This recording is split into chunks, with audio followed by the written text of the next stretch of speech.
กันเถิดที่เฮาเกิดมาเป็นคนลาวแผ่นดินล้านสร้างของเฮาคนลาวนั้นมันใจซื่อบรรพบุรุษของเรานั้นประวัติเล่าลือนำพาให้ลาวมีชื่อเรื่องลือชื่อดังก้องฟ้าภูมิใจกันเถิดที่เฮาเกิดเป็นลาวชาตินี้เป็นก้อนมูลเสื้อชาติดีศักดิ์ศรีลาวนี้สูงค่าเฮามีแผ่นดินมีทรัพย์สินบ้านเรือนให้นาเฮามีภูเขาอูป่าสืบเลี้ยงกันมาสั่วหน้าตาปียามหาเฮารักกันด้วยใจจริงบอกเคยส่วนสิ่งหาสิ่งก่อกวนหาวี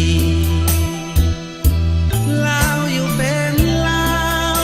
สืบสาวมาหลายร้อยปีเคียงคู่แม่ทองวาลีหล่อเลี้ยงชีวีลาวนี้เรื่อยมาภูมิใจเด้อท่านที่เฮานั้นเกิดเป็นลาวแล้วจงได้รักษาเสื้อ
แน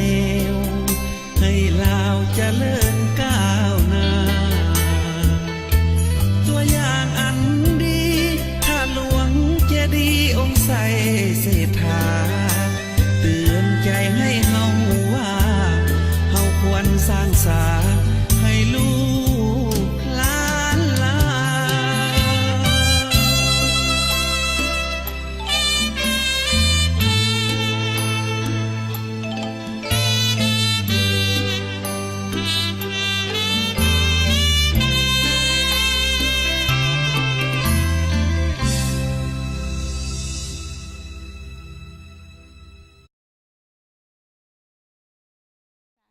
กีฬาลีลาศร่วมน้ำใจไฟหาความสามัคคีมีสุขภาพแข็งแรงไซโยไซโย